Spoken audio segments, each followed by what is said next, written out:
जितनी भी योनियां और मिलेंगी तो उन योनियों में आप सोचने और समझने की शक्ति नहीं होगी। केवल एक मानव की देह है जिसमें सोचने और समझने की शक्ति है। आप सोचते हो समझते हो, इसलिए होटल वाला अपने दरवाजे पर लिखता है वेज नॉन वेज। बोलो सही है कि गलत? जम के तो बोलो। आप में सोचने समझने की शक्ति है, इसलिए होटल वाले ने लिखा वेज एंड नॉन वेज। आप सोच समझ सकते हो तो वेज खाओगे, और अगर आप में सोचने समझने की शक्ति नहीं है तो आप नॉन वेज की ओर बढ़ जाओगे। ये आपकी समझ। होटल वाले को मालूम है कि संसार में दोनों तरह के लोग हैं, वेज वाला भी है और नॉन वेज वाला भी। इसलिए उसने होटल पर लिख दिया वेज एंड नॉन वेज दोनों।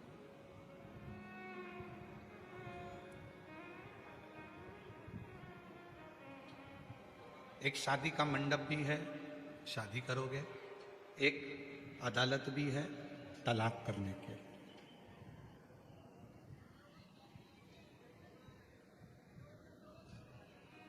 कोई व्यक्ति ने प्रश्न किया कि गुरुजी,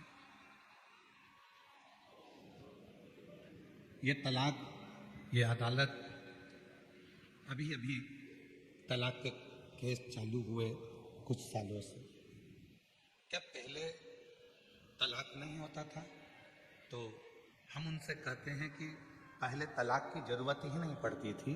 पति पत्नी का आपस में इतना साझा हुआ करता था कि वो एक दूसरे के लिए मरने को तैयार हो जाते थे और अलग होने को तैयार नहीं थे। हमारे सनातन धर्म में ये तलाक की जो प्रथा है ये नहीं थी, ये दूसरे धर्म की है। 3 बार बोल दिया अलग हो गए, ये दूसरे धर्म। हमारे सनातन धर्म में तो एक बार जो गठजोड़ा बनता है, बंधन बनता है, फिर वो अंतिम समय तक भी, आखिरी श्वास तक भी, अर्थी पर लेटने तक भी वो संबंध बना रहता है और वो आखिरी संबंध तक निभता है। उसको तोड़ा सनातन तलाक को पीछे रखता है, सनातन प्रेम को आगे रखता है, सनातन श्रद्धा को आगे रखता है, सनातन विश्वास को आगे रखता है। और आज इस व्यासपीठ से कहने में हम पीछे नहीं हटेंगे, भले किसी को बुरा लगे चाहे भला लगे। एक बात जरूर कहना चाहेंगे, दुनिया के जितने भी व्यक्ति हैं, दुनिया के जितने भी लड़के हैं, आज उनसे एक बात कहना चाहूंगा। दुनिया के जितने लड़के हैं उनसे एक निवेदन करना चाहूंगा, अगर तुम्हारी किस्मत में कोई शंकर जी की पूजन करने वाली, कोई शंकर जी का व्रत करने वाली कोई लड़की तुम्हारी किस्मत में अगर मिल जाए तो समझ लेना तुम्हारे जैसा कोई किस्मत वाला नहीं होगा, तुम काल के जाल से भी निकाल कर ला सकते।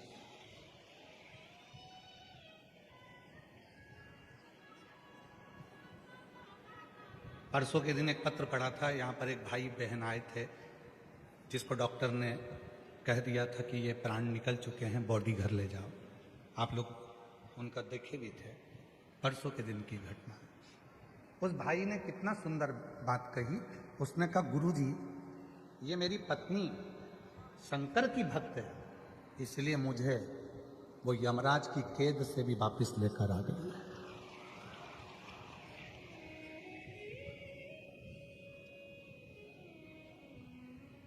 तुम्हारी पत्नी अगर शंकर जी के मंदिर में जा रही है, एक लोटा जल चढ़ा रही है, सोमवार का व्रत कर रही है, प्रदोष का व्रत कर रही है, 16 सोमवार व्रत कर रही है, पशुपति व्रत कर रही है, सोमवार की अष्टमी का व्रत कर रही है, तुम खुश होना कि भगवान ने तुमको ऐसी धर्म पत्नी दी है जो तुम्हारे सिर पर काल भी अगर आ रहा होगा तो उसके व्रत करने से तुम्हारे काल को भी टाल दे।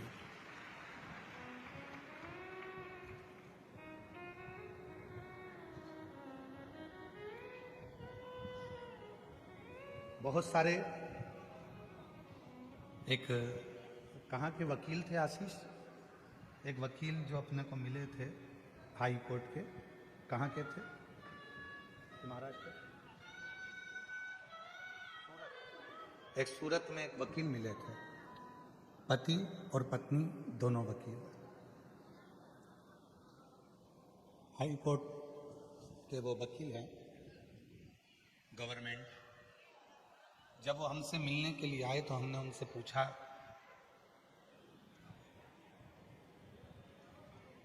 कि आपके पास में इतने सारे तलाक के केस आते हैं, आप गवर्नमेंट के वकील हैं,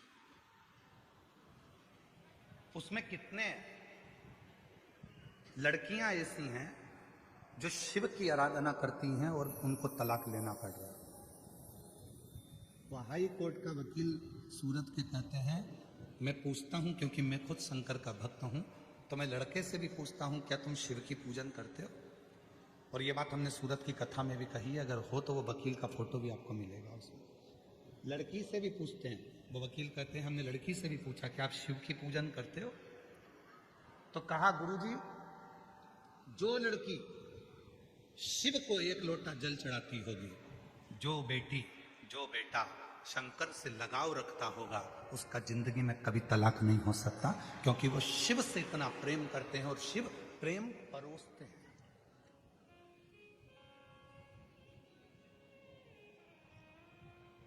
शिव प्रेम परोसते हैं।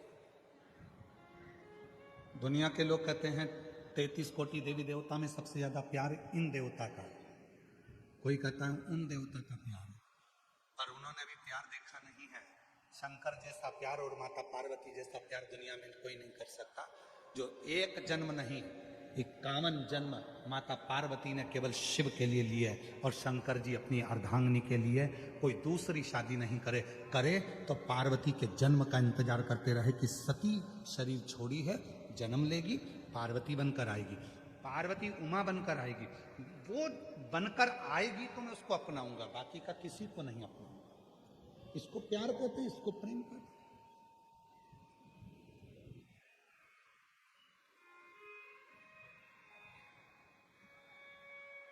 और नहीं तो आज का जमाना है, एक शादी इतना प्रेम भाव से शादी करी, तलाक हो गया, मालूम पड़ा थोड़े दिन बाद दूसरे से ब्याह हो गया। काय का प्रेम था, काय का स्नेह था?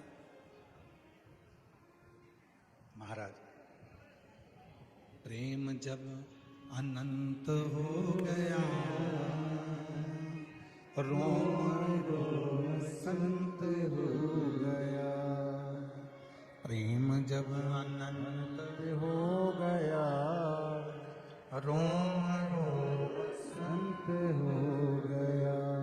शिव से जब प्रेम होता है, भगवान शंकर से जब आप प्रेम करते हो, स्नेह करते हो, जल चढ़ाते हो, पूजन करते हो, वो प्रेम इतना बढ़ जाता है, इतना बढ़ जाता है कि शरीर संत हो जाता है।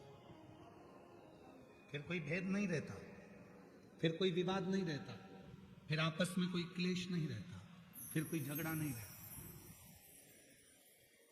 और मेरा निवेदन है पंडाल में बैठी हुई सब मेरी जीजियों से, मेरे जीजाओं से, मेरी बेटियों से, बेटाओं से, मेरे बुजुर्ग माँ बाप से, और जितने आस्था चैनल पर कथा सुन रहे हैं, जितने सोशल मीडिया पर कथा सुन रहे हैं, उनसे भी अपने बच्चों को शिव जी के मंदिर की सीढ़ियां चढ़ाना प्रारंभ करो। अपने बच्चों को शंकर जी के मंदिर में एक लोटा जल चढ़ाने के लिए भेजना प्रारंभ करो। अपने घर के बच्चों को शंकर का दरवाजा दिखाओ। अगर तुम्हारे बच्चे शिव की शरणागति में रहेंगे और शंकर से प्रेम करने लगेंगे तो तुम्हारे बच्चों की जिंदगी कभी बर्बाद नहीं होगी, चाहे वो बेटा हो चाहे वो बेटी।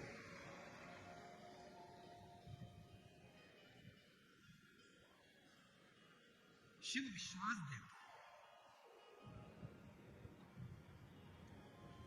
कबीरा बाबा ने बड़ी सुंदर एक बात कही है कि एक बार कबीरदास जी काशी में घूम रहे थे, और काशी में भ्रमण करते करते कबीरा बाबा एक जगह पर पहुंच गए। दो माताएं बैठी थी, बीच में चक्की थी। कबीरदास जी देख रहे थे, वो चक्की चला रही थी। एक उधर बैठी, एक इधर बैठी, और दोनों मिलके चक्की चला। थोड़ी देर कबीरदास जी वहां गए। बड़े कबीरदास जी ने ध्यान से देखा, और देखते देखते कबीरदास जी थोड़ी देर में रोने लगे। अब कबीरदास जी रोते और थोड़ी देर बाद फिर कबीरदास जी हंसने लगते, फिर रोते फिर हंसते। दोनों महिलाओं ने आपस में बात करा कि कबीरा तो ना जाने कहां बुद्धि खो बैठा, बताओ। चलती हुई चक्की को देखकर कबीरा कभी रोता है और कबीरा कभी हंसता। और चलती चक्की देख कर दिया कबीरा रो, दो पाटन के बीच में और साबुत रहा। अब कबीरा रो रहे हैं, गांव के लोग इकट्ठे हो गए काशी के सारे। उन्होंने पास में कबीरदास जी के खड़े होकर देखा तो कभी रो रहे थे, कभी हंस रहे थे, फिर रो रहे थे, फिर हंस रहे थे।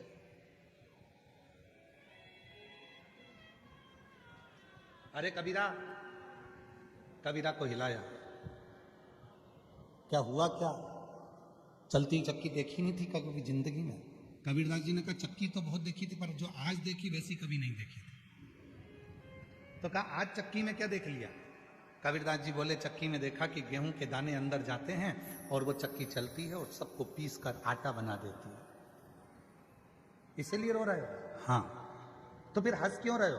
कबीरदास जी कह रहे हैं हंस इसलिए रहा हूं कि उन दोनों चक्की के बीच में कीला लगा है।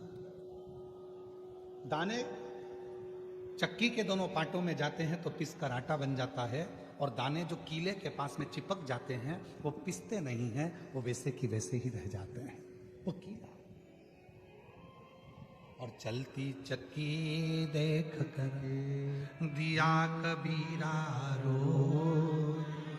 दो पाटन के बीच में साबुत बना को।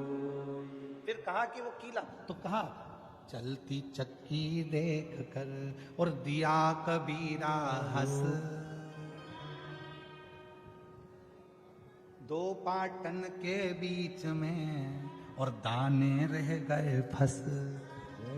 अब कबीरा कह रहा है कि मैंने पाटे देखे, दो पाटों के बीच में दाने पिस भी रहे हैं और एक कीला लगा है, वो कीले के पास जो दाने आ गए वो पिसते नहीं हैं, वैसे की वैसे रह जाते हैं। उसी तरह कबीरदास जी ने कहा संसार के अंदर जो भी आया है, जिसने जन्म लिया है, वो संसार में, मोह में, माया में, काम में, लोभ में, तृष्णा में, वासना में, आसक्ति में सब दूर पिसाता जाएगा, पिसाता जाएगा। परिवार में, नातों में, रिश्तों में, कुटुंब में, कबीले में पिसाएगा और पिसाकर पूरा चूर चूर हो जाएगा। पर समझदारी उसी में है जो कीले के पास में आ गया। कीला कौन सा? तो कबीरदास जी ने तुरंत कहा वो ईश्वर, वो परमात्मा। और मेरे शंकर भगवान की शरणागति में, शिव की शरणागति उस कीले की तरह। इस शिवलिंग का दर्शन करेंगे तो एक गोल पिंडी के रूप में है, और जो उसके दाने जब कीले के पास आ जाते हैं तो पिसाते नहीं हैं। जो परमात्मा की शरणागति में आ गया फिर वो संसार में कभी पिसाते नहीं है, वो बच जाता है।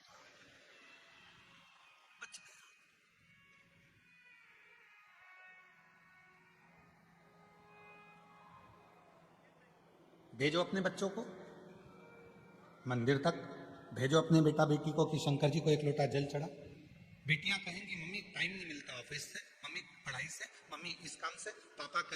बेटा कहेंगे पापा टाइम नहीं है, मम्मी टाइम नहीं है। बेटा समझाओ, ठीक है, कुछ थोड़ा समय निकालो, थोड़ा।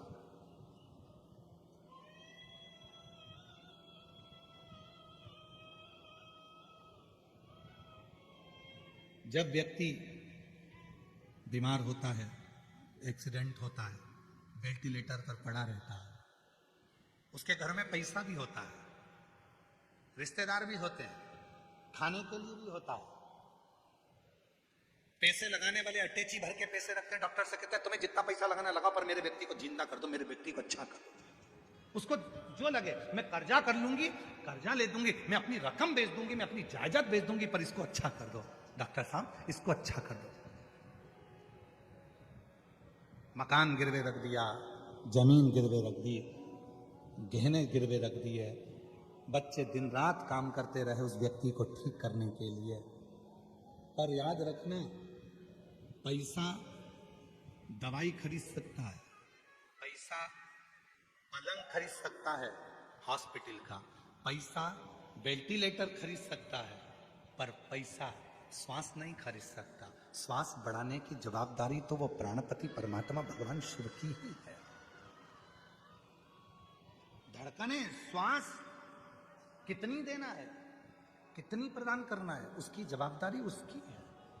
पलंग खरीद लो, अच्छा हॉस्पिटल खरीद लो, अच्छे डॉक्टर खरीद लो, मुंबई से डॉक्टर बुलवा लो, तुम्हारी मर्जी पड़े तो सूरत से बुलवा लो, तुम्हारी मर्जी पड़े दिल्ली से बुलवा लो, विदेश से बुलवा लो, वो सब आएंगे, दवाई देंगे, खर्चा करेंगे, सब कुछ होगा। पर सब कुछ करने के बाद भी डॉक्टर कहेंगे कि उसके हाथ में कुछ है। हम मेहनत तो कर रहे हैं पर रिस्पॉन्स इतना मिल नहीं रहा। हम मेहनत कर रहे हैं, आपने हॉस्पिटल भी अच्छा चुना है, डॉक्टर भी अच्छे चुने, दवाई भी अच्छी चुनी, महंगे से महंगा काम करा, पर रिस्पॉन्स नहीं मिल रहा। क्यों नहीं मिल रहा? क्योंकि उसने पैसा तो कमाया पर कभी पुण्य नहीं कमाया। यदि कभी पुण्य कमाया होता तो हॉस्पिटल में वो पुण्य काम आ जाता। थोड़ा सा आप कलेक्टर बनो, आप एसपी बनो, आप आईजी बनो, डीआईजी बनो, टीआई बनो, तुम्हारी मर्जी पड़े, मंत्री संतरी कलंतरी, जो तुम्हें बनना है सब कुछ बनो, मना नहीं है। पर परमात्मा से निवेदन करना, मुझे सब कुछ बनाना, पर उससे पहले तेरे चरणों का दास बनाना, क्योंकि अंत समय में कोई नहीं आएगा, तब तुझे आना पड़ेगा। और अंत समय प्रभु आना पड़े, और वचन दिया तो निभाना पड़े। प्रभु कुटुंब कबीरा, अंत समय प्रभु आना पड़ेगा, वचन दिया तो निभाना पड़ेगा, अंत समय प्रभु आना पड़ेगा। कौन आएगा अंत समय में? वेंटिलेटर के बाहर डॉक्टर करेंगे, आईसीयू में इतनी बजे से इतनी बजे तक मिलना, चलो बाहर जाओ, इतनी बजे आना, कमरे में कोई नहीं जाएगा, सब बाहर हो जाओ, रिश्तेदार बाहर, सब बाहर। याद रखना, उस वेंटिलेटर पर जब तुम्हारी अंतिम सांसें चल रही होगी, कोई पास नहीं आएगा, कोई नहीं। कौन आएगा? अभी हम यहां से आते हैं ना, इधर से, ये इधर से पुल के पार से, तो पुल चालू होता है, वहीं पर शमशान है, वही शमशान। जिस दिन कथा चालू हुई थी उसके दूसरे दिन भी हमने देखा था कि कोई का अंतिम संस्कार हो रहा था। चिता पर अकेला व्यक्ति लेटा हुआ है, बाकी के सारे रिश्तेदार छांव में बैठे हुए, पेड़ सब छांव। उसमें बेटा भी होगा, उसमें बेटी भी होगी, उसमें जमाई भी होगा, उसमें पति भी होगा, उसमें काका भी होगा, उसमें मामा भी होगा, उसमें रिश्तेदार भी होंगे। जो रिश्तेदार तुम्हारे धन के चक्कर में तुम्हें एक मिनट नहीं छोड़ते थे, आज वो तुम्हें चिता में लेटाकर छांव में पेड़ की बैठे हैं और बीड़ी सुलग कर बीड़ी धुनक रहे हैं। कुछ बैठे बैठे तंबाकू मल रहे थे और मुर्दा जल रहा था, चिता पे लेटा था और वो तंबाकू खा रहे थे। कुछ बैठ के गप्पे लगा रहे थे। इसमें कोई मामा था, इसमें कोई काका था, इसमें कोई चाचा था, इसमें कोई भाई था, इसमें कोई पापा था, इसमें कोई काका था, इसमें कोई जमाई था, इसमें कोई बेटा था। जितने बैठे थे उसमें सब रिश्तेदार थे, पर अकेला चिता पर जल रहा था। उस समय पर कोई नहीं था, कोई नहीं। जब तन में उठेगी ज्वाला, कोई पास न आने वाला। जब तन में उठेगी ज्वाला, कोई पास न आने वाला। भक्तों की सुन के पुकार रे, तू नंदी लेकर आ जाना। जब काका नहीं आएगा, मामा नहीं आएगा, फूफा नहीं आएगा, दामाद नहीं आएगा, बेटा नहीं आएगा, छोरा नहीं आएगा, रिश्तेदार नहीं आएंगे, तब याद रखना, तुमने जो शिव महापुराण की कथा को पंडाल में भूसावल के सुना है, वो नंदी लेकर देवाधिदेव महादेव तेरी आखिरी श्वास में दिया है, वो आएगा। जब तन में उठेगी ज्वाला, आग लग रही है, कोई नहीं आ रहा पास में। जब तन में उठेगी ज्वाला, कोई पास न आने वाला। किसी के पास टाइम नहीं है। आज के जमाने में सबके पास समय इतनी कमी हो गई कि मुर्दे को जलाना है तो भी मोटरसाइकिल साथ लेकर जाते हैं, कितनी जल्दी जलेगा, और वहां भी इंतजार करते, जल्दी करो, जल्दी करो, जल्दी करो, जल्दी करो।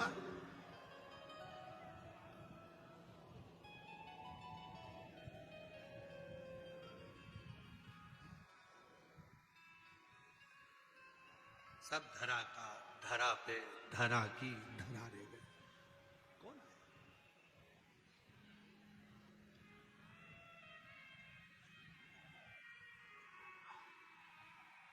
किसका इंतजार? कौन करे? फिर याद आ गई वही वाली लाइन जो हमने पूना में भी गुनगुनाई थी और पहले भी गुनगुनाई थी। वही वही आपको आती है ना, सबको सब बोलना।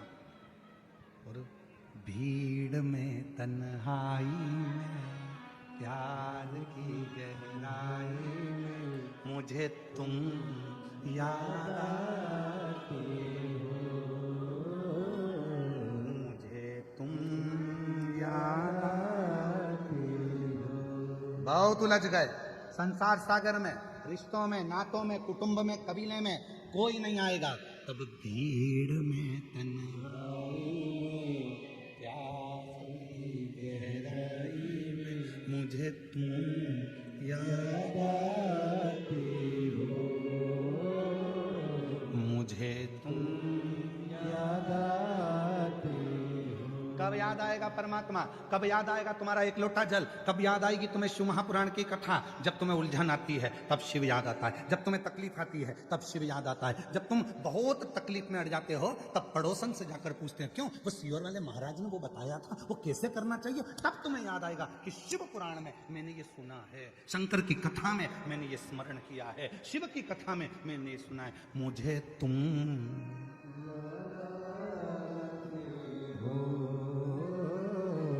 मुझे तुम याद आते हो।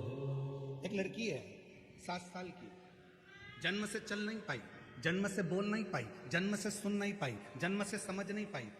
डॉक्टर ने उसको विकलांग का सर्टिफिकेट दे दिया क्योंकि ना उसका पांव काम करता है, ना हाथ काम करता है, ना विवेक काम करता है, ना बुद्धि काम करती है, ना बोलती है, ना सुनती है, पलंग पर पड़ी रहती है। मात्र 7 साल हो गए। मैं बेबाबाई काशीनाथ चांदने, ग्राम जामनेर, जिला जलगांव, मेरा मोबाइल नंबर ये है। मैं बेबाबाई काशीनाथ चांदने, ग्राम जामनेर, जिला जलगांव, मोबाइल नंबर ये। कहीं बैठी हो तो हाथ हिला सकते हैं। आप ही हैं? बेटी आई है क्या साथ में? है? बेटी आई हो तो उसको ला सकते हो। हाँ ले आओ। ना बेटी चलती थी, ना बेटी बोलती थी, ना बेटी उठ सकती थी, ना बोल सकती थी, ना समझ सकती थी, ना सुन सकती थी। अब इसमें बेटी ना तो बोले, ना चले, ना पलंग पर पड़ी रहती थी। डॉक्टरों ने विकलांग का सर्टिफिकेट दे दिया। एक बार किसी को पानी चढ़ाते हुए देखा तो पूछ लिया क्यों तुम रोज मंदिर जाती जाती दिखती हो, क्या बात है? तो कहा टीवी पर वो सीहोर वाला महाराज आता है, प्रदीप मिश्रा, कथा कहता है, दिल से सुनो, उसको सुनकर तुम भी मंदिर जाओ। हम कथा सुनने लगे, आस्था चैनल पर मंदिर जाने लगे। शिव जी को जल चढ़ाती, वो जल लाकर अपनी बेटी के शरीर पर लगा देती। बेटी के शरीर पर लगाते लगाते, क्योंकि आंस तो पूरी खत्म हो गई थी, क्योंकि डॉक्टर ने विकलांग का सर्टिफिकेट दे दिया था, आंस पूरी खत्म हो गई थी, पर रोज जाती, हिम्मत नहीं छोड़ी, क्योंकि आप कहते हो कि अगर उस बाप पर भरोसा है शिव पर तो वो ठीक कर कर ही रहेगा। जल लाती, बेटी के शरीर को लगाती। आज मैं बाबा को धन्यवाद देने के लिए आई हूँ। आज मेरी बेटी चलने भी लगी, बोलने भी लगी और बाबा की कृपा से सुनने भी लगी। मैं बाबा को धन्यवाद देने के लिए। मुझे तुम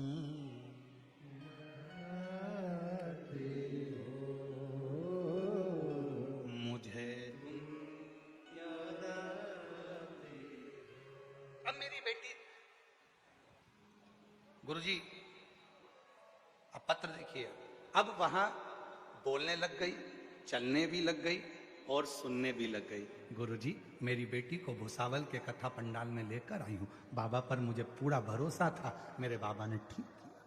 शिव ऐसा ही है, तुम्हारा भरोसा कितना? निवेदन करूं आप सबसे, कहीं दूसरी कथा में जाना तो केवल कथा को सुनने के लिए जाना, पर शिव महापुराण को अगर तुम्हें मालूम पड़ जाए कि कुबेरेश्वर धाम से चलकर ये कुबेरेश्वर बाबा यहाँ पहुँचे हैं, कुबेर भंडारी ये शिव महापुराण के रूप में यहाँ पहुँची है, तो तुम कथा सुनने के लिए मत जाना, अपने बाप से बात करने के लिए जाना, उससे थोड़ा बोलने के लिए जाना। वो तुम्हारे दुख को समाप्त करे, वो तुम्हारे दुख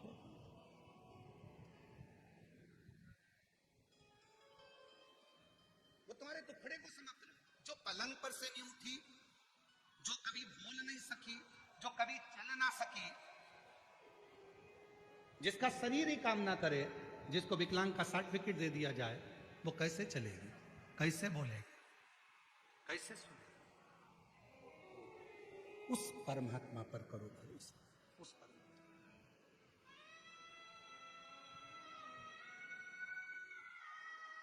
मैंने तेरे ही भरोसे बाबा, तेरे ही भरोसे हवा बिच उड़ती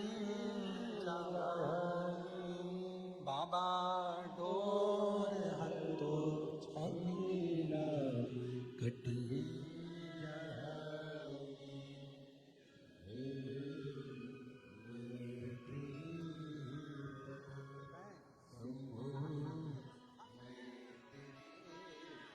आई बोल रहे हैं जब ये 7 साल की थी तब से ही पलंग पर पड़ गई थी, ना तो ये बोलती थी, ना चलती थी, ना उठती थी, पलंग पर ही सब कार्य करती थी जब ये 7 साल की थी। और आज बाबा की कृपा से खुद चलकर आई है, ये शिव की कृपा। शंभू,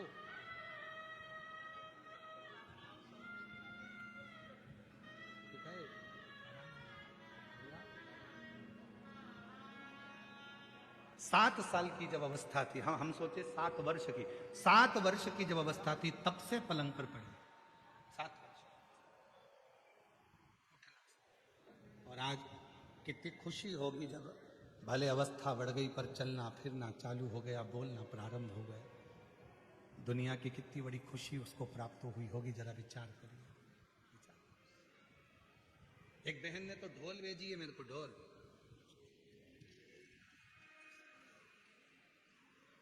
एक जोरदार ढोलक आई है, गले में डालो ने बजाओ। तो ढोलक भेजने का कारण क्या है मालूम है आपको? पत्र में लिखा है उसने ढोलक भेजने का कारण भी। मेरा नाम कोमल दीपक कापड़े, मैं फैजपुर जिला जलगांव तहसील यावल की रहने वाली हूं।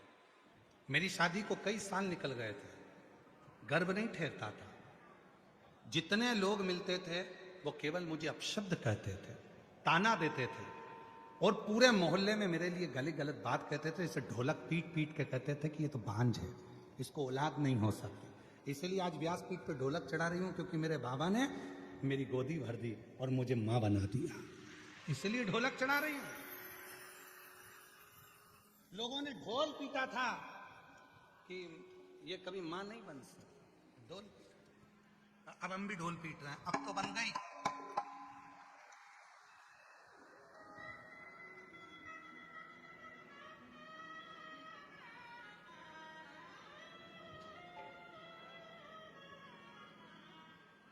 अब तो मां बन गए ना, अब तो शिव कृपा, कहीं बैठी हो तो अपने बच्चे को ला सकते। और मुझे तुम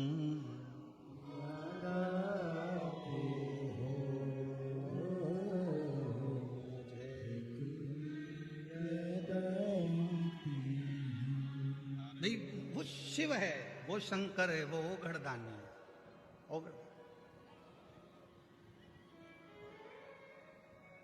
आज किन्नर समाज के भी कुछ लोग आए हुए हैं ना। आ जाओ, ढोलक हम तुमको ही दे देते हैं। आओ आ जाओ, आ जाओ, आ जाओ, आ जाओ।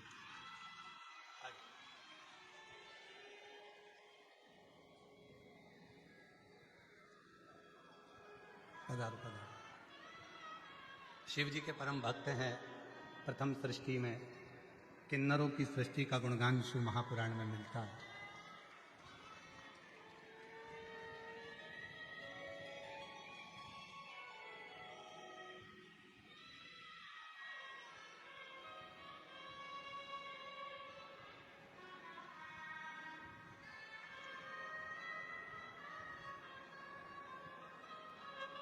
जो जैसी भावना लाए वो वैसा ही फल पाए, नहीं खाली उसे लौटाया वो मन ही मन हर सा, और कर दिया माला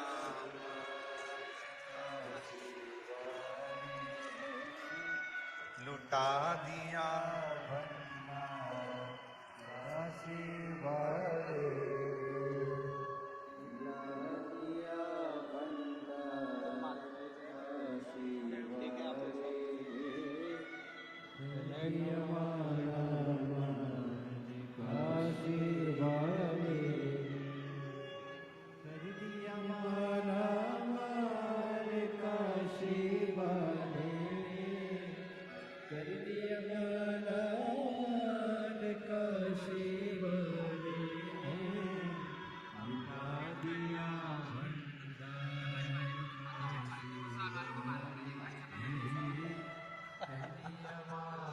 जोरदार ताली बजाए। जो जैसी भावना लाया वो वैसा ही नहीं खाली उसे लौटाया वो मन ही मन और कर दिया माला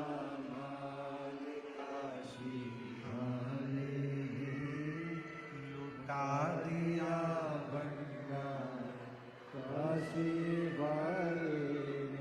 अपने बच्चों को शिव मंदिर तक भेजने का प्रयास, शिवालय तक भेजो।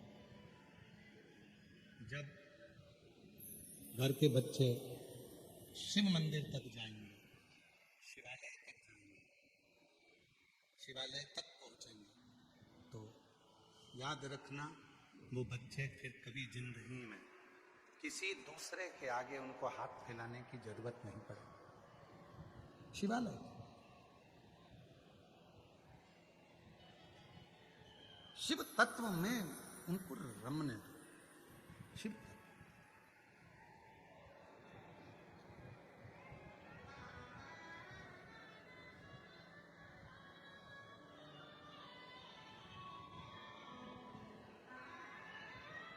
इसी बहन ने ढोलक भेजी थी, एक बार जोरदार ताली बजाओ। प्रणाम करो बाबा को। हाँ श्री शिवाय नमस्ते बोलो। श्री शिवाय नमस्तुभ्याम बोलो। श्री शिवाय नमस्तुभ्याम।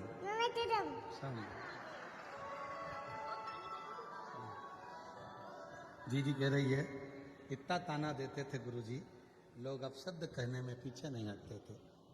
खूब ढोल पीट पीट के कहते थे कि ये तो बांझ रहेगी, इसके घर औलाद नहीं होगी। शिव जी पे ऐसा भरोसा करा, एक कथा में पहुंच गई पंडाल में। 7 दिन की कथा सुनी, रोज वहां की मिट्टी को अपने गर्भ पर लगाती, घर जाकर सफेद आंकड़े की जड़ का प्रयोग किया और बाबा की कृपा से बच्चे का जन्म हुआ। एक बार जोरदार ताली बजाकर साथ ही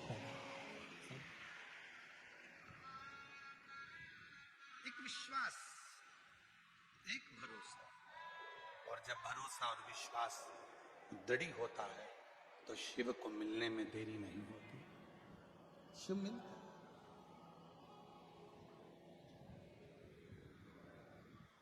कितना दूर दूर से आप लोग यहाँ आए हो, पूरे दिन भर धूप में तपते तपते आप इस कथा का इंतजार करते हो, पूरे धूप में तपते थे।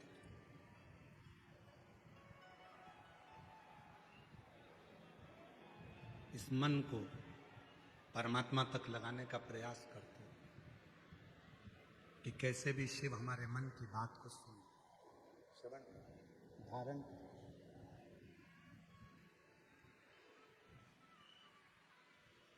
उसको भजो। कितना सुंदर एक संवाद है संत तुकाराम जी का।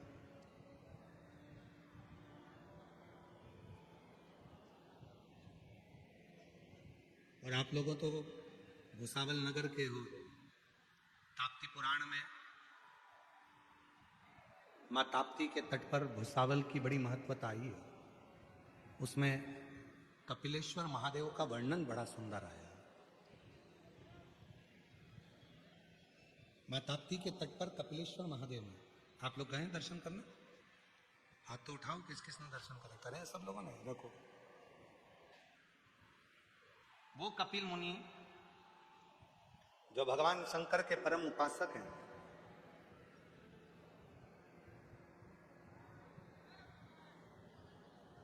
वो कपिल मुनि जिनके आश्रम में ले जाने के लिए स्वयं शंकर भगवान ने गंगा को अपने मस्तक पर धारण किया,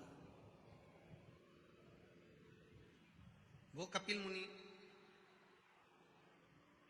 जो अपनी माता देवहूति को ज्ञान उपदेश देते हैं, और वो कपिल मुनि जो निरंतर शिव साधना में डूबे रहते हैं, उन कपिल मुनि ने मां ताप्ती के तट पर बैठकर भगवान शंकर की जब साधना करना प्रारंभ करी थी, तो भगवान शंकर ने यही भुसावल क्षेत्र में मां ताप्ती के तट पर स्वयं प्रकट होकर कपिल मुनि को दर्शन दिया।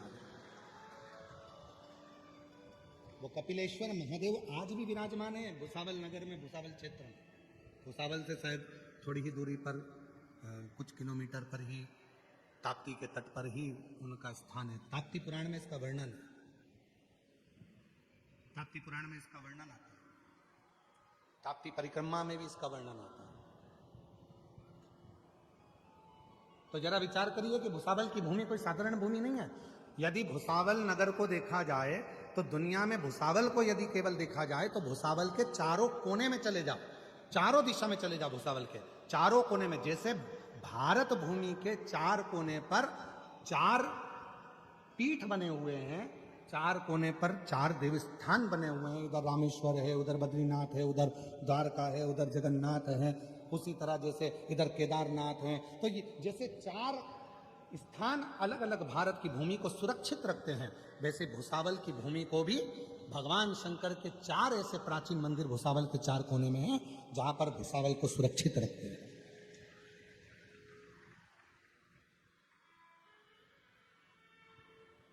स्वयं शिव प्रकट है।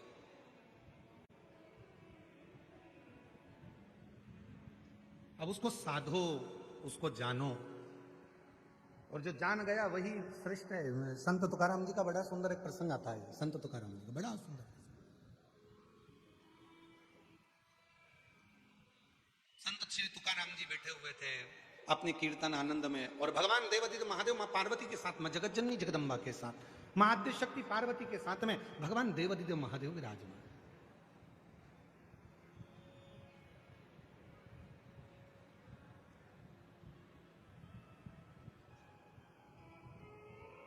तुकाराम जी अपनी मस्ती में कीर्तन कर रहे थे।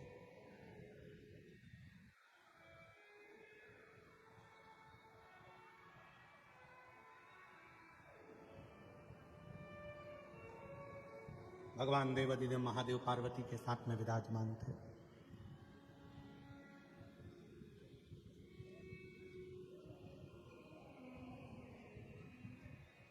पार्वती जी संत तुकाराम जी के कीर्तन को सुनती सुनती इतनी बेसुध हो गई थी कि उनको घर की भी सुध नहीं थी। महाराष्ट्र के वो संत तुकाराम जी जब कीर्तन कर रहे हैं तो मां पार्वती जी बेसुध हो गई हैं। इतना इतना उनकी सुध पूरी कीर्तन में डूब चुकी है, पूरी कीर्तन कुछ स्मरण ही नहीं है, बस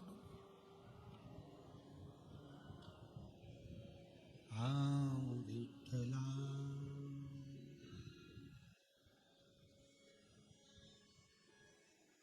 रंग रंग पांडुरंग, रंग रंग विठला, रंग रंग पांडुरंग, रंग रंग विठला, रंग रंग पांडुरंग, रंग रंग।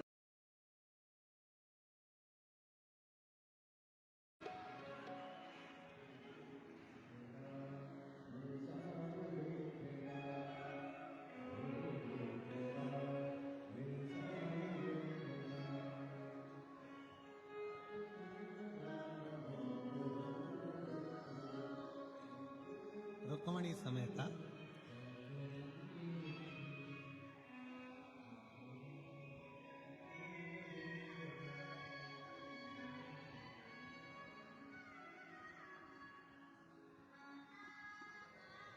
शिव कथा कह रहे हैं। जहां जगह मिले वहां बैठकर बड़े भाव से बाबा से निवेदन करें।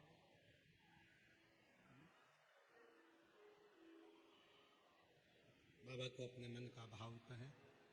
ये कथा 16 मार्च तक भुसावल नगर में चल रही है।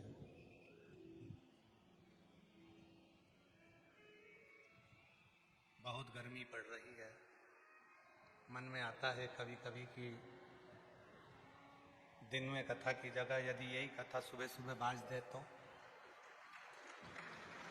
ऐसा मन में भाव आ रहा है कि गर्मी बहुत तेज पड़ रही है। पर कई बार ऐसा लगता है बहुत दूर दूर से आप लोग आते हैं तो समय पर पहुंचना नहीं हो पाता। सब भुसावल के हो क्या? क्या आसपास के? हाथ उठाओ जरा, भुसावल वाले हाथ उठाओ, भुसावल वाले रख लो नीचे। अब जो भुसावल के बाहर के हैं वो हाथ उठाओ जरा। आधी कमरिया पे साड़ी, भुसावल की बाड़ी, रख लो नीचे।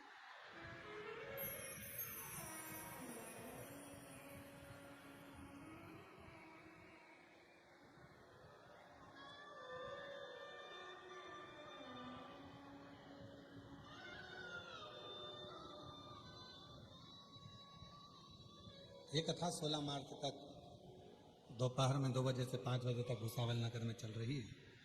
20 मार्च से 26 मार्च तक जयपुर राजस्थान में 1 बजे से 4 बजे तक शिव महापुराण की कथा जयपुर राजस्थान में रहेगी। 30 मार्च से 5 अप्रैल तक आरणी यवतमाल में शिव महापुराण की कथा रहेगी। 8 अप्रैल से 14 अप्रैल तक भीलवाड़ा राजस्थान में शिव महापुराण की कथा रहेगी। 17 अप्रैल से 23 अप्रैल तक दिल्ली में शिव महापुराण की कथा रहेगी। आपको जहां जगह मिले वहां बैठकर बाबा से अपने मन का भाव कहिए, दिल से प्रार्थना करिए, विनय करिए, निवेदन करो बाबा को, अपने मन का भाव कहिए, प्रार्थना करिए।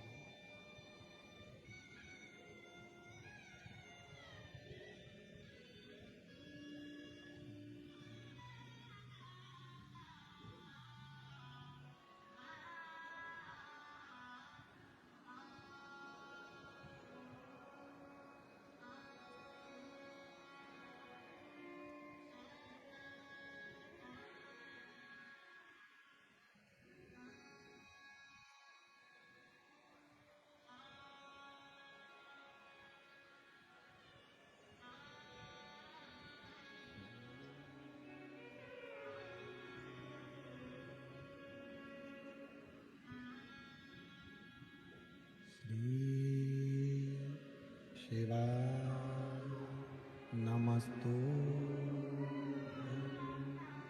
श्री शिवाय नमस्तु।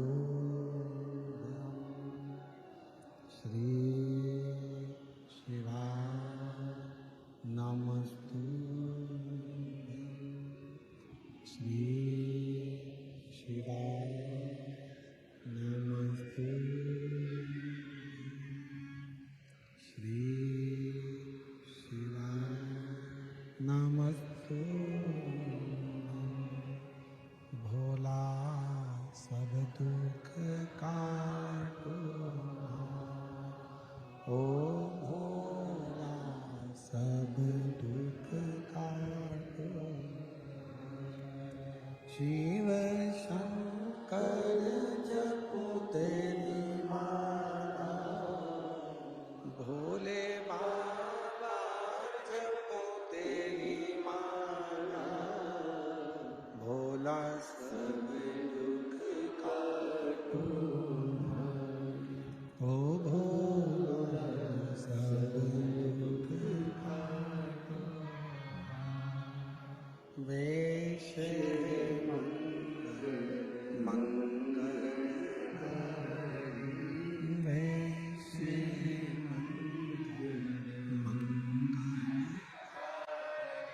शमशान वासी हमारा, शमशान वासी हमारा, ओ भोला सब दुख काटो।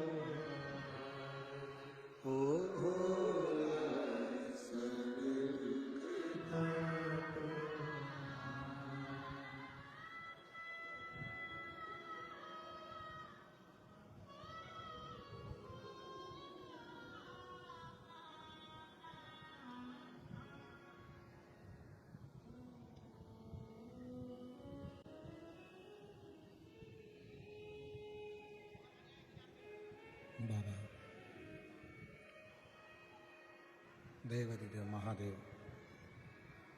भगवान शिव ओगड़दानी त्रिकालदर्शी कैलाशी अविनाशी भगवान शिव की कथा कर रहे हैं। मां पार्वती जी संत तुकाराम जी के अभंग में कीर्तन में डूब गई। सुध नहीं है मां को।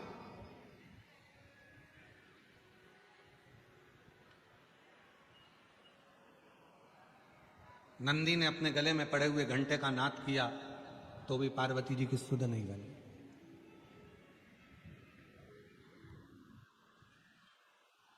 स्वयं भोले बाबा ने देखा कि भगवान श्री गणेश जी महाराज पुकार रहे हैं, कार्तिकेय जी पुकार रहे हैं, तो भी पार्वती को सुध नहीं। थोड़ा ध्यान देना, भारत की भूमि के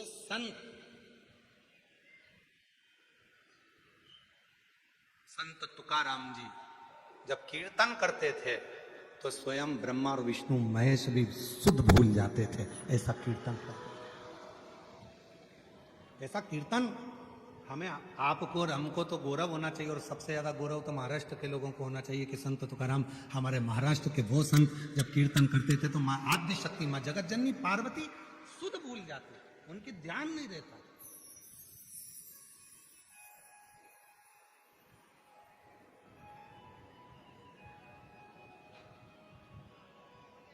पंढरपुर में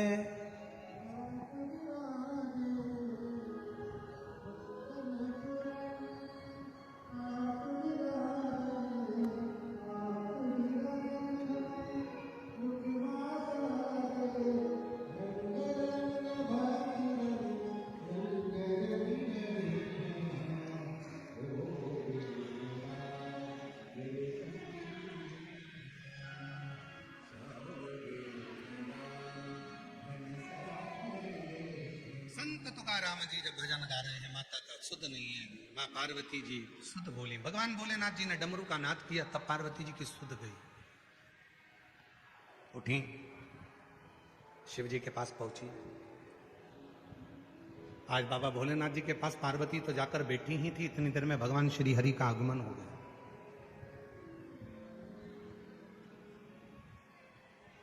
और भगवान श्री हरि का आगमन हुआ, नारायण आए।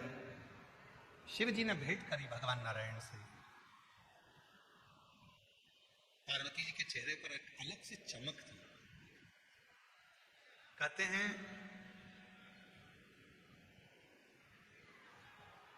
अगर बर्तन में दूध लेना है तो बर्तन को खाली रखना पड़ेगा। तुम्हारी जो पानी की बोतल है उसमें अगर पानी भरना है तो पहले बोतल का पानी खाली करना पड़ेगा, तब तो दूसरा पानी भराएगा। और अगर भरी हुई बोतल है और उसी में तुम पानी डालते जाओगे तो वो पानी तो नीचे गिर जाएगा। पात्र खाली होगा तो उसमें कुछ भर सकते हो। शिव महापुराण भी यही कहती है। शंकर भगवान की यदि कथा सुनने के लिए आप भूसावल नगर में कथा सुनने के लिए आए हो या आस्था चैनल पर कथा सुन रहे हो तो पहले अपने मन को अहंकार से खाली करो, काम आसक्ति से खाली करो। जब ये मन खाली होगा तब इसमें शिव महापुराण की कथा भराना प्रारंभ हो, तब इसमें भरा। अब हमने इसमें तो पहले से ही इतना सारा ना जाने कौन कौन सा कचरा भर के रखा है। अच्छा, कितना आश्चर्य होता है ना, आप लोग भंडारे में जाते हो भोजन करने के लिए तो पूरी प्लेट एकदम साफ होना चाहिए। कितने ज्ञानवान हो आप सब लोग, कितने विद्वान हो सभी लोग। भोजन करने गए तो प्लेट साफ चाहिए और भजन करने बैठे तो मन साफ नहीं है।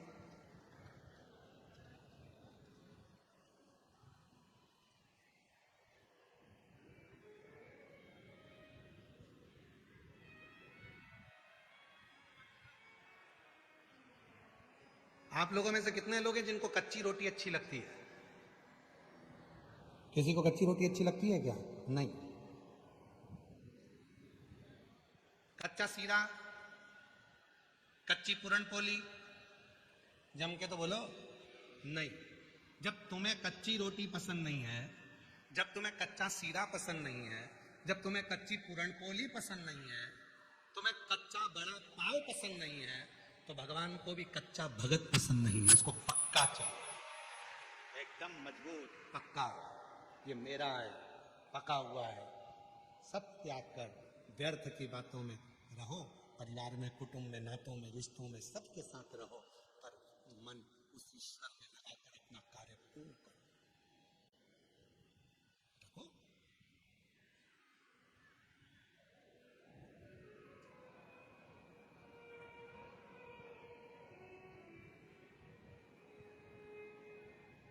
रंग रंग पांडुरंग रंग रंग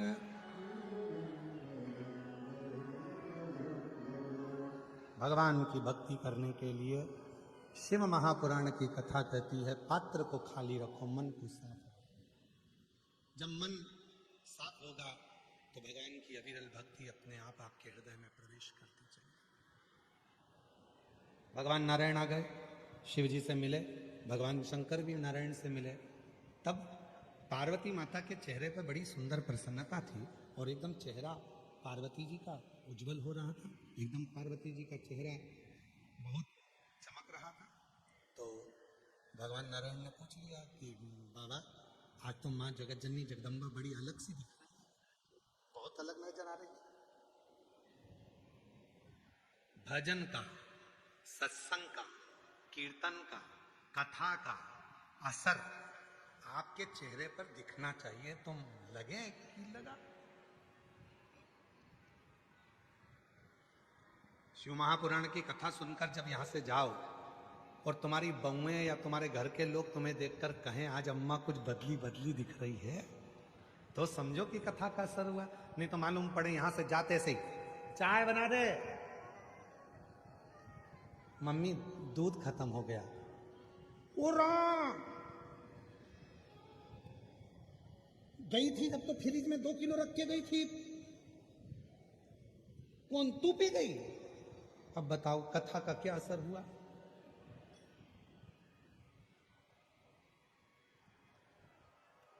चल रहने दे। अच्छा,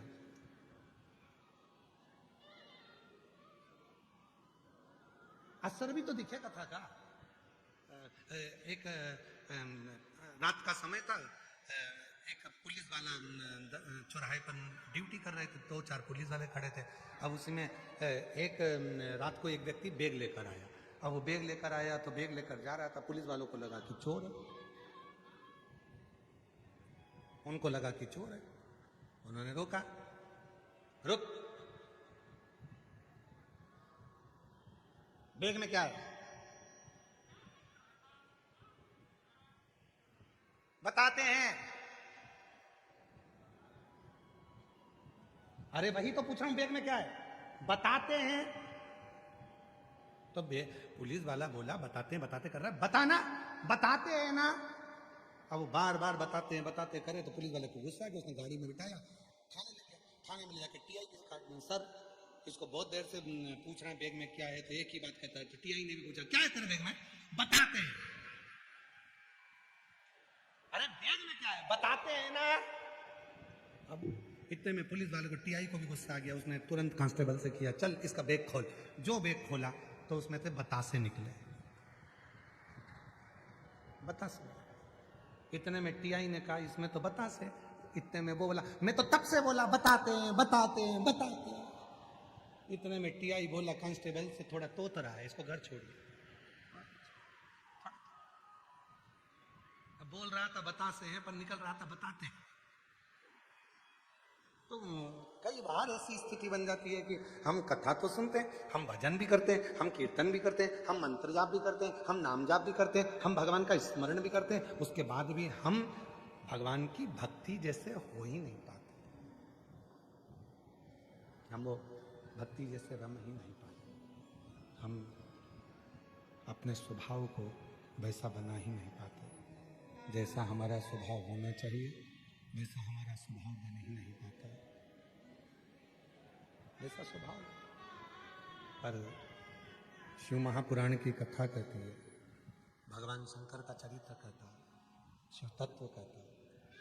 भगवान को पाने के लिए शिव जी को पाना है तो जटा नहीं बढ़ाना पड़ेगा, शिव जी को पाना है तो भस्म नहीं लगाना पड़ेगा, शिव जी को पाना है तो घर नहीं छोड़ना पड़ेगा, शिव जी को पाना है तो नग्न वेश धारण नहीं करना पड़ेगा, शिव जी को पाना है तो मन को थोड़ा शांत करना पड़ेगा और मन में थोड़ी कोमलता, प्रेम, वात्सल्य, करुणा आपके हृदय में लाना पड़ेगी। शिव प्रसन्न हो जाएगा और आपके हृदय में आकर बैठ जाएगा,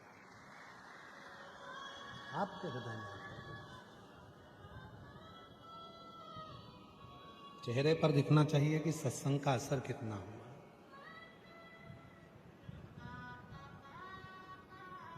चेहरे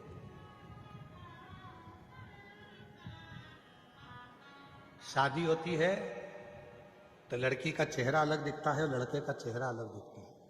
उसी तरह जब शिव से प्रेम होता है, शंकर भगवान को एक लोटा जल चढ़ाना प्रारंभ करते हो, श्री शिवाय नमस्तुभ्यम बोलना प्रारंभ करते हो, बाबा के मंदिर जाना चालू करते हो, तो तुम्हारा चेहरा अपने आप बोलता है कि ये शिव का परम भगत है। उसको कहने की जरूरत नहीं पड़ती, दिखाने की जरूरत नहीं, उसको दिखाना नहीं, उसका चेहरा खुद बोलता है, स्वयं बोलता है, दिखाना नहीं पड़ेगा, स्वयं चेहरा बोलेगा। स्वयं क्रीम की चमक 15 दिन, 20 दिन, 1 महीना, 15 दिन, 1-2 महीना, 6 महीना रहती है। परसों महापुराण की कथा की चमक, अच्छे कर्म की चमक मरते दम तक रहती है, पूरी जिंदगी रहती है। तो चमक समाप्त नहीं होती। आप जितना जितना भजन करेंगे, कीर्तन करेंगे, मंत्र जाप करेंगे, नाम जाप करेंगे, स्मरण करेंगे, कीर्तन में डूबेंगे, स्वयं भगवान नारायण करें पार्वती जी को देखकर कि पार्वती का चेहरा आज तो माँ जगतजननी जगदम्बा अम्बा माँ आद्य शक्ति का चेहरा कुछ और बोल रहा है। भगवान शंकर ने कहा पृथ्वी पर कोई संत तुकाराम जी हैं, वो कीर्तन कर रहे थे और उनके कीर्तन में पार्वती जी डूब गई, उनके कीर्तन में पार्वती जी डूब गई। तब तो भगवान नारायण ने कहा, पांडुरंगा हरि ने कहा, विठोबा ने कहा, विठल नाथ ने कहा, प्रभु यदि पार्वती जी कीर्तन में इतना डूब रही हैं तो एक बार आप भी तो जाकर तुकाराम जी की थोड़ी बहुत परीक्षा लिया।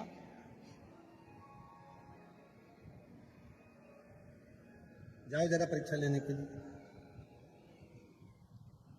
भगवान देवाधिदेव महादेव परीक्षा लेने के लिए चले, पहुंचे, साधु का वेश, बुजुर्ग बूढ़ा का रूप। संत तुकाराम जी को पास के गांव में कीर्तन करने जाना था,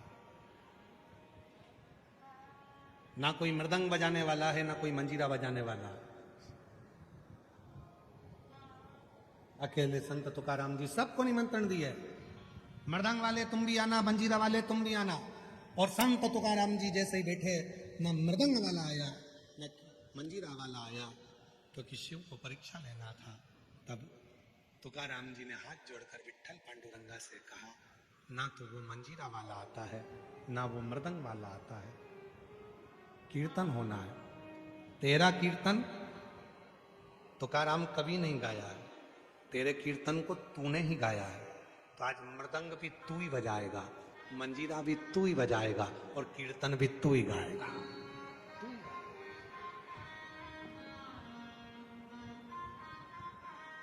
तुझे ही गाना।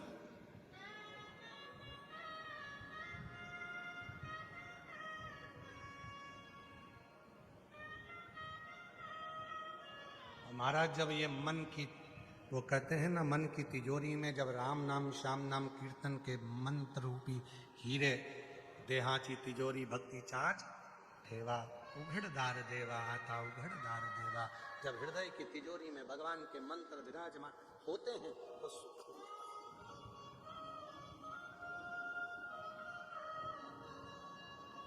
है। देहाची तिजोरी भक्ति चाच ठेवा, उघड़दार देवा था उघड़ गाए देवा, उघड़ गाए।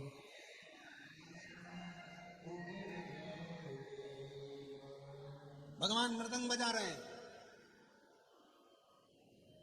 नंदी मंजीरा बजा रहा है, स्वयं हरि विठ्ठल पांडुरंगा, रंग रंग पांडुरंग रंग रंग, स्वयं हरि विठ्ठल पांडुरंगा कमर पर हाथ रखकर नृत्य कर रहे हैं स्वयं। शिव जी जान गए, हो गई परीक्षा, हो गई परीक्षा, वापिस आ गए। हरि विठ्ठल साथ में उनके। हरि विठ्ठल पांडुरंगा ने पूछा भोलेनाथ जी से, लिया है परीक्षा? शंकर जी बोले परीक्षा की जरूरत ही नहीं है, पर तुकाराम जी को एक वर तो तुम्हें देना पड़ेगा। हरि विठ्ठल कह रहे हैं भोलेनाथ जी से, संत तुकाराम जी को एक वर तो शिव जी तुम्हें देना ही पड़ेगा। जब परीक्षा में कोई पास होता है तो उसको कोई गिफ्ट मिलता है। तुकाराम जी परीक्षा पास किया है तो तुम उसको गिफ्ट दो। क्या गिफ्ट दो? तो भगवान शंकर से हरि विठ्ठल जी कहते हैं, शिव जी संत तुकाराम जी को वर दो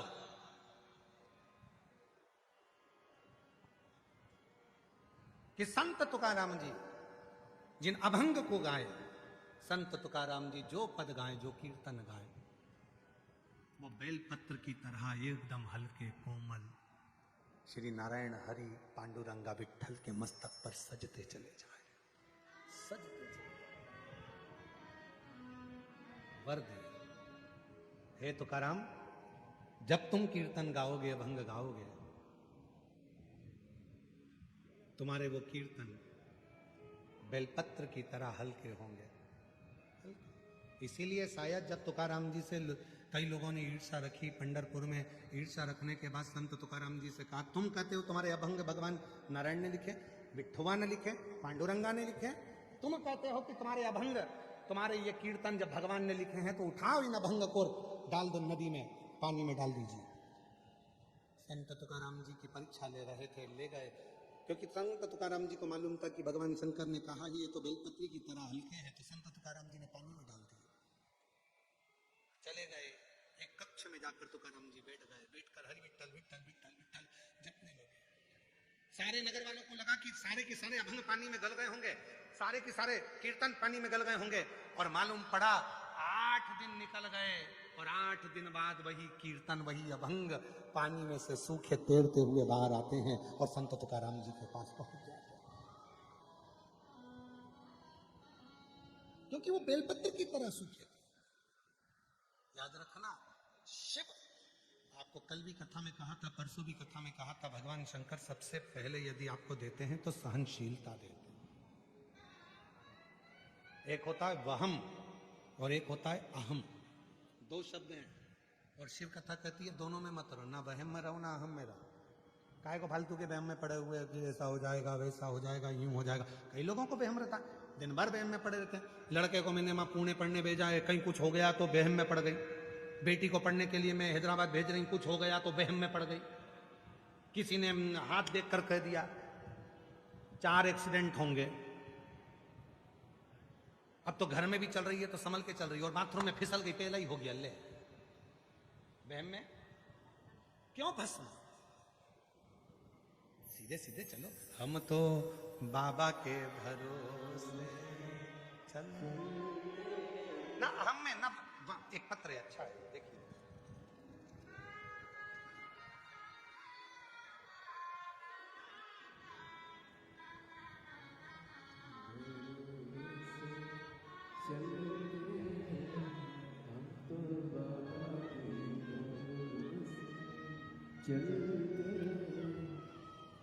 मैं सुनीता महेंद्र जायसवाल, जामनेर जलगांव की रहने वाली हूँ। मेरा मोबाइल नंबर ये है, कहीं बैठे हों तो हाथ हिला सकते हैं और आ सकते हैं। सुनीता महेंद्र जायसवाल, जामनेर जलगांव से हैं। गुरुदेव, शिव महापुराण, पार्थिव शिवलिंग, प्रदोष व्रत और बाबा के रुद्राक्ष का वर्णन करना चाहते हैं। मेरे पति की तबीयत 22 जनवरी को अचानक से खराब हो गई, पेट में दर्द हुआ, जलगांव के अस्पताल में उनको लेकर गए।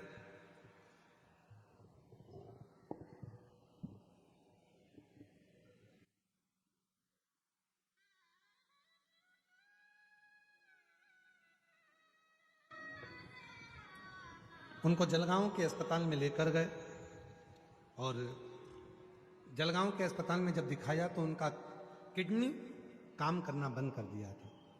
किडनी ने काम करना बंद करा और उनका डायलिसिस चालू हो गया।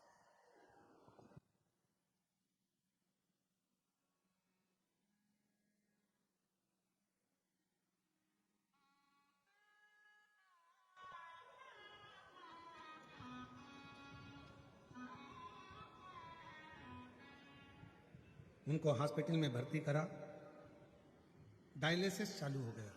डॉक्टर ने कहा कि इनकी किडनी ने काम करना बंद कर दिया है, इनका डायलिसिस चलेगा या फिर किडनी बदलना पड़ेगा। बड़ी घबरा गई। आपकी कथा टीवी पर सुनती थी, मन में आपने एक बेलपत्री, एक दुर्वा और एक चावल के दाने का प्रयोग बताया था। 15 दिन तक जब डायलिसिस चलता रहा तो मैंने वही दुर्वा, बेलपत्री और चावल के दाने का प्रयोग करा।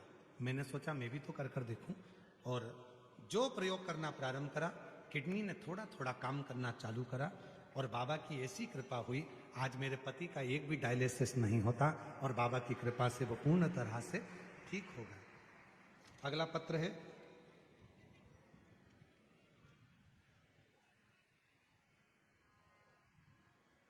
मैं निकिता प्रशांत भारवे, मेरा मोबाइल नंबर ये है। मैं जूना सतारा बेणी माता नगर सावल की रहने वाली हूँ। एक लोटे जल का क्या गुणगान करूं गुरुदेव। एक लोटा जल मतलब सारी समस्या का हल। मेरे पति की कोरोना काल में नौकरी छूट गई थी। नौकरी छूटने के बाद हम लोग कर्जे में डूब गए। हम दोनों रोज शिव जी के मंदिर जाना चालू कर दिए। मंदिर में झाड़ू लगाते, पोछा लगाते। लोग अपशब्द कहते, लोग कहते कर्जे में इतना डूब गया, दुनिया का पैसा खाकर बैठ गया, अब क्या शिव जी तेरा कर्जा चुकाएंगे। फिर भी हम लोग कुछ नहीं बोलते। हम लोग आपके मुख से सुने थे कि कथा के पंडाल में बैठकर जो मांगो वो मिलता है। हम 2023 में अक्टूबर के महीने में नागपुर में आपकी 5 दिन की कथा हुई, और नागपुर में 5 दिन की कथा हुई थी। वो कथा में मेरे पति ने और मेरे 2 साल के बच्चे ने पूरे 5 दिन की कथा सुनी। हमने बड़नगरी, फाटा, जलगांव, 40 गांव में जो कथा हुई वो भी श्रवण करी। बाबा की मिट्टी शरीर पर लगाते, थोड़ी सी मिट्टी उठाकर घर पर लाते, उसको पटक देते कथा की मिट्टी। आज बाबा की ऐसी कृपा हो गई गुरुदेव, मेरे पति का खुद का ऑनलाइन का काम चालू हो गया, और मैंने कभी जिंदगी में नहीं सोचा था कि मेरी सरकारी नौकरी बाबा लगा देगा। आज मेरी महिला बाल विकास विभाग में बाबा की कृपा से नौकरी भी लग गई, मेरे पति का भी काम चालू हो गया, सारा कर्जा चुक गया। बाबा की कृपा से मकान, गाड़ी, बंगला सब बाबा ने कर दिया। ये शिव की कृपा है, हम कर्जे से मुक्त हो गए। एक लाइन लिखी है, अच्छी है।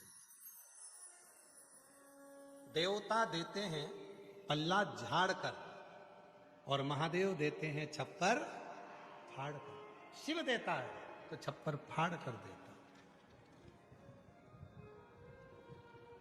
और जो जैसी भावना वो वैसा ही फल, नहीं खाली उसे लौटाया वो मन ही मन हर्षा, कर दिया माला माल काशी, लौटा दिया भंडार काशी। जिस भाव से आए, जो विचार लेकर आए, जो सोच कर आए, दिल से अगर बाबा से कहते हो, दिल से अगर बाबा से प्रार्थना करते हो, दिल से अगर निवेदन करते हो, दिल से बाबा को अपने मन का भाव करते हो, तो बाबा उसको स्वीकार जरूर करता है। बाबा उसको स्वीकार जरूर करेगा। आप हृदय से, दिल से बाबा को अपने मन का जब भाव कहो, श्री शिवाय नमस्तुभ्यम जब कहते हो, बाबा से अपने मन का भाव कहते हो, तो बाबा उसे सुनता है, स्वीकार करता है।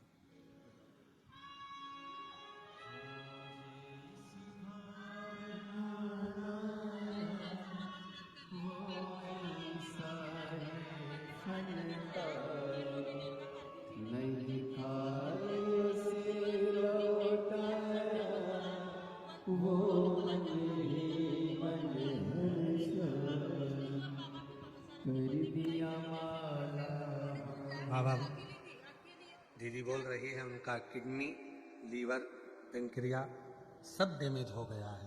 डॉक्टर ने कह दिया था कि घर ले जाओ, जितने दिन सेवा कर सकती हो उतने दिन कर ले। बाबा के भरोसे आती है, एक भी दिन ऐसा नहीं जाता जिस दिन पार्थिव शिवलिंग नहीं बनाती।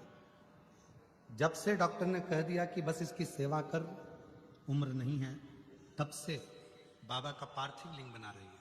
और आज बाबा की ऐसी कृपा है कि किडनी भी काम कर रही है, लीवर भी काम कर रहा है, पेनक्रिया भी काम कर रहा है। रोते नहीं, आंसू पोछो, पहले आंसू पोछो, अच्छे खुश हो, आंसू पोछ के आंसू पोछो।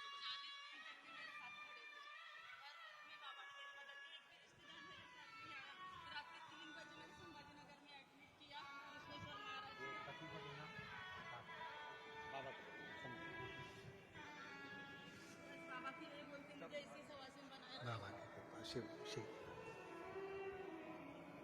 उस पर विश्वास कर। अभी आपको कथा के मध्य में कहा था, आप लोगों को वर्णन किया था कि जब पलंग पर पड़े होगे, पलंग पर जब होगे तो कोई धन सब बाहर रह जाएगा, रिश्तेदार सब बाहर रह जाएंगे, तुम्हारा किया गया भजन, तुम्हारा किया गया मंत्र जाप, तुम्हारा किया गया नाम जाप, बस वही जाएगा, वो पुण्य। सारी समस्या का हल बोलबम का नारा है, तुम्हारा पुण्य। तुमने जो शिव जी को एक लोटा जल चढ़ाया है, तुमने जो श्री शिवाय नमस्तुभ्यम कहा है, तुमने जो हरि विठ्ठल पांडुरंगा का गुणगान किया है, वो तुम्हारे साथ, वो तुम्हारे साथ, और कुछ नहीं।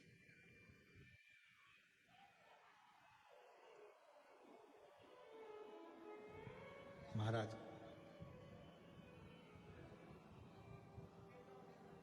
शिव कथा कह रही है, भगवान शंकर का पवित्र चरित्र कह रहा, क्यों वहम में जीते हो?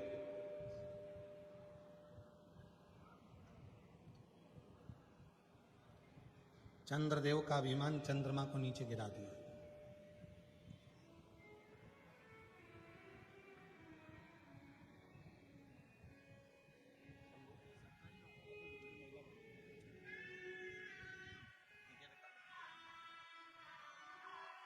बहुत कर्जा हो गया था, लोग ताना देने लगे थे, कुछ भी नहीं था। बेटा बोल रहा है, दोनों ने विचार कर लिया था कि सुसाइड कर लेंगे, मर जाएंगे, क्योंकि लोग ताना इतना देते थे, इतना कर्जा हो गया था। मरने का जिस दिन प्लान किया, उसके कुछ देर पहले टीवी पर कथा आ गई। सुनते से मन में विश्वास हो गया कि उस योर वाला बाबा कहता है कि पंडाल में बैठकर जो मांगोगे वो मिलेगा। गए यहाँ से सीधे नागपुर, 5 दिन की कथा चल रही थी, पंडाल में बैठ गए, उसकी मिट्टी को शरीर पर लगाया, बल आया, मिट्टी उठाकर लाए, घर में डाल दी, 40 गांव कथा सुनी, जल गांव कथा सुनी, प्रार्थना करते रहे। आज बाबा की कृपा से पूरा कर्जा चुक गया, खुद की काम चालू कर दिया, बेटी की स्वयं की सरकारी नौकरी लग गई, और शिव कृपा, और बाबा की कृपा से संतान में भी वृद्धि हो गई, बेटा था, एक बेटी भी बाबा ने दे दी है। जोरदार ताली बजाएं, शिव शंकर हो गए।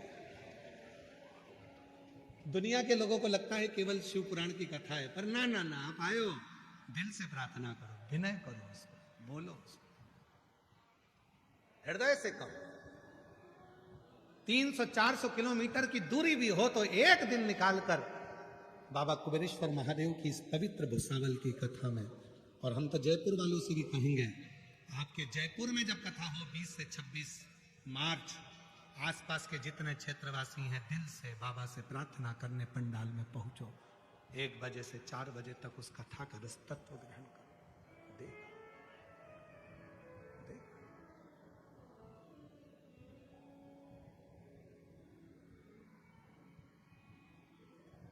वो कम नहीं देता है, देवता देते हैं पल्ला झाड़ कर, और महादेव देता है छप्पर फाड़ कर। कोई जल्दी बनता है, कोई लेट बनता है, शिव को जल चढ़ाने वाला एक दिन सेठ जरूर बनता है। सेठ जरूर, थोड़ा समय लग सकता है, थोड़ा समय लग सकता है।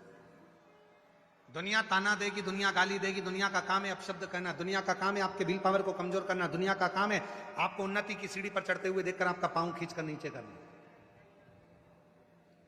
एक हाथ में 5 उंगली हैं, एक उंगली मेरा महादेव पकड़ा है, और ये बाकी की जो 4 उंगलियां हैं ये सब नीचे खींचने वाले पकड़े हुए हैं कि नीचे खींचना।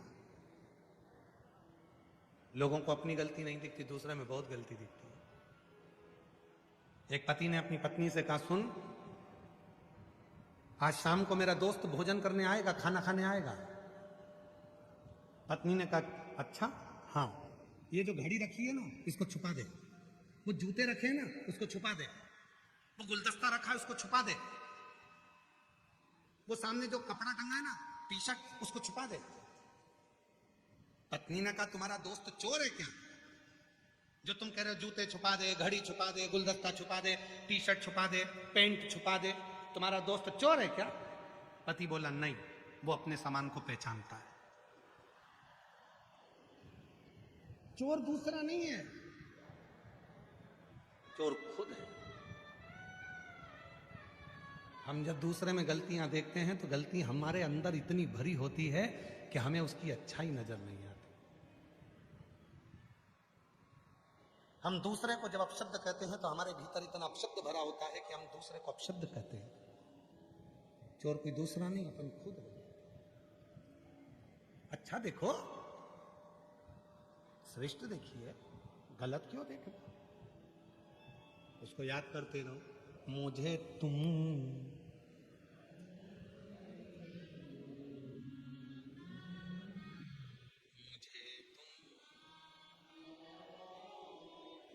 क्यों देखना गलत?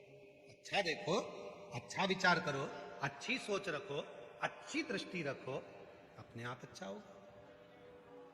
समय आया, मां जगत जननी जगदम्बा अम्बा पार्वती जी, जिनका विवाह भगवान देवाधिदेव महादेव से हुआ था, शिव जी से।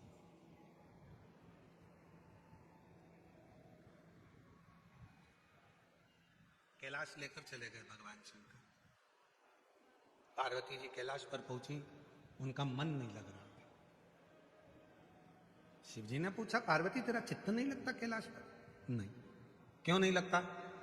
कहा मैं हिमालय राज की बेटी हूं, मैं हिमालय राज की बेटी हूं, और ये कैलाश पर्वत भी हिमालय है। कितनी तमन्ना होती है किसी लड़की की कि वो अपने ससुराल जाएगी, मैं तो मायके की मायके में ही हूं। हिमालय राज की बेटी कैलाश पे आके बैठ गई, मतलब कैलाश भी हिमालय में तो है, तो ये तो मेरा ही मायका हुआ। फिर तो तुम मेरे पिताजी के घर जमाई हुए। शिव जी बोले कैसी बात करती है पार्वती तू?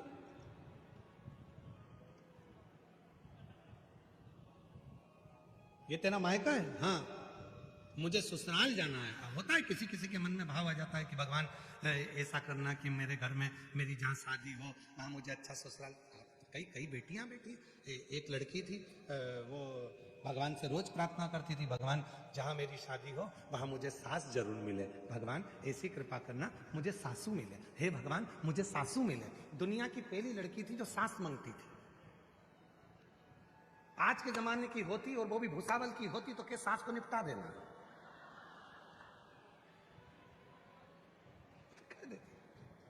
भगवान ऐसे घर में शादी करना जहां सासू ना हो। पर वो लड़की रोज भगवान से कहती बाबा मेरी शादी करना, तो लड़की बोले मेरी सास जरूर हो, सास जरूर हो। और जहां उसकी शादी हुई ना वहां उसको सास ही नहीं है। इतनी रोई, घर जाके इतनी रोई, मेरी तो सास नहीं है, मेरी तो सास नहीं है। बड़ी दुखी हो गई। दुखी हो गई तो एक दिन उसके मन में आया कुछ भी हो, मैं सास भले मेरी नहीं है परंतु मैं एक नई सास ले आऊंगी। और जितना घर में लोहे का सामान था, तगाड़ी, फावड़ा, गेती, कुर्सी लोहे की सारी ले गई लोहार की दुकान पे, सबको गलवा के लोहे की सास बनवा लाई। उसको साड़ी पहना के सिर पे पल्लू मल्लू डाल के और उसको बिठा दिया कुर्सी पे। सास से पूछती माँ सब्जी काहे की बनाऊं? सास से पूछती माँ रोटी काहे की बनाऊं? माँ चाय बना के लाऊं क्या? सास से पूछती। एक दिन पति आया, पति ने पूछा खेत पे जाना था काम करने, यहां तगाड़ी रखी थी, फावड़ा रखा था, गेती रखी थी, कहाँ है? पत्नी बोली वो तो मैं सब गलवा के सास बनवा लाई। पति को आया गुस्सा, मूर्ख, पागल, अकल नहीं है तेरे में? तेरे बाप ने ये सिखाया है? अरे मेरी मां मर गई थी तो दूसरी बनाने की जरूरत क्या थी? उठाई लोहे की सास को और बाहर फेंक दिया पति ने, और इसको भी धक्के मारकर निकाल दिया, निकल यहां से। बेचारी रोती रोती कहां जाए, सास को उठाया गोदी में, चढ़ गई पेड़ के ऊपर। सोचा कल पति का गुस्सा कम हो जाएगा जब सास को लेकर वापस घर में चली जाऊंगी, रात को कहां जाऊं। ऊपर चढ़ गई, ऊपर चढ़ी सास को लेकर, रात को आ गए चोर। जिस पेड़ के ऊपर वो चढ़ के बैठी थी उसी पेड़ के नीचे चोर बैठ गए। चोरों ने अपना चोरी का सामान वहीं पर नीचे खोला, हिस्सा कर रहे थे, बांट रहे थे, और बांट रहे थे नीचे बैठ के। इसको आ रही थी ऊपर नींद, और नींद के झोंके में जो गोदी में रखी थी सांस वो गिर गई नीचे। जैसे ही सांस नीचे गिरी इतने में तो चोर भागे, पुलिस वाले आए, भागो जल्दी से। सारे के सारे चोर भगकर चले गए और इसकी नींद खुल गई। मेरी सांस नीचे गिर गई, मेरी सांस नीचे गिर गई। जो नीचे देखा सांस के पास गई तो सोना ही सोना पड़ा था। खुश हो गई, बताओ मेरी सांस ने मुझे इतना सोना दिया। पोटली बांधी सोने की सिर पे रखी, बाजू में सांस, पहुंच गई दरवाजे पे, कोनी से मारे दरवाजे को, खोलो खोलो खोलो। पति चिल्ला कर आया, फिर आ गई तू आधी रात को, दरवाजा तो खोलो। जैसे पति ने दरवाजा खोला इसने सारा सोना दिखाया, दिखाते से पति बोला अंदर आ जा, अंदर। अब तो गाड़ी बंगला सारा एक नंबर का हो गया। अब इसका तो गाड़ी बंगला बन गया, पर जो सामने रहती थी उसकी नींद उड़ गई। उसने एक दिन इसको चाय पर बुलाया और पूछा क्यों री, रात की रात में तेरे पास इतना माल कहां से आ गया? तो इतने में वो तो सीधी सादी थी, उसने कह दिया सब मेरी सास की देन है। सास? हाँ, तो उसको तो मरे 40 साल हो गए, वो कहां से देखो। मेरी सास मर गई थी, सास नहीं थी, भगवान से रोज कहती थी मेरी सास मिले, सास नहीं मिली। तो मेरे घर में जितना लोहे का सामान था सब गला के मैंने लोहे की सास बना ली, कुर्सी पे रख लिया। उससे पूछती थी क्या लाऊं, क्या बनाऊं, क्या करूं, क्या करूं, सब पूछती। एक दिन मेरे पति ने मेरी सास को बाहर फेंक दिया, मुझे भी घर से निकाल दिया, मैं पेड़ पे चढ़ गई। रात को सांस नीचे गिरी, सोना ही सोना मिला। सामने वाली ने विचार करा मेरी तो जिंदा बेटी कभी अंगूठी नहीं दी, और इसकी तो मरी हुई इतना दे रही है। इसने भी अपने पति से कहा सुनो, सारे घर का सामान लोहे का गलवाऊंगी, सास बनवाऊंगी। पति बोले मेरी अम्मा जिंदा तो बैठी, काय को बनवा रही है? पत्नी बोली फालतू की बात करना मत, जब मैंने बोल दिया बनवाऊंगी तो बनवाऊंगी, ठीक है। सुनो, आधी रात को तुम सास को बाहर फेंक देना और मुझे भी धक्का देके निकाल देना। इतने में पति बोला मैं अपनी मां को नहीं फेंक सकता। इतने में पत्नी बोली तुम्हारी मां को तुम्हारे पास रखना, मैं जो सास बनवाऊंगी उसको फेंकना। पति ने कहा ठीक। अब देखा देखी में तो काम बिगड़ता ही है।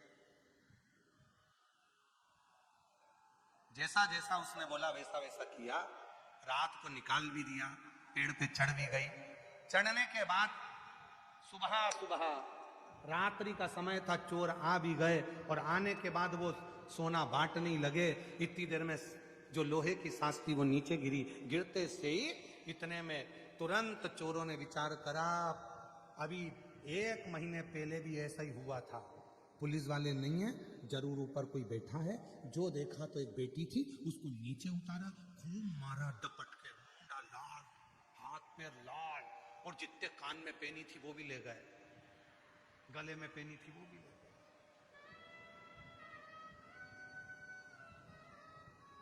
इसलिए मेरे भाई देखा देखी नहीं। पार्वती जी के मन में आया कि मैं हिमालय राज की बेटी हूं, मैं हिमालय राज के घर में जन्मी हूं, और ये कैलाश पर्वत भी हिमालय में आता, तो मेरा तो ससुराल ही नहीं है। प्रभु मेरे लिए ससुराल बना, मुझे ससुराल जाना।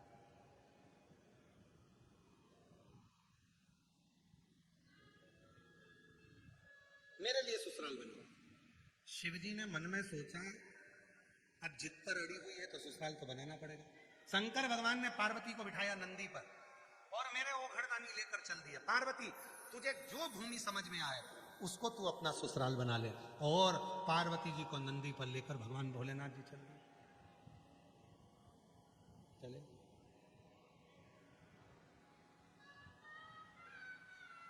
महाराज,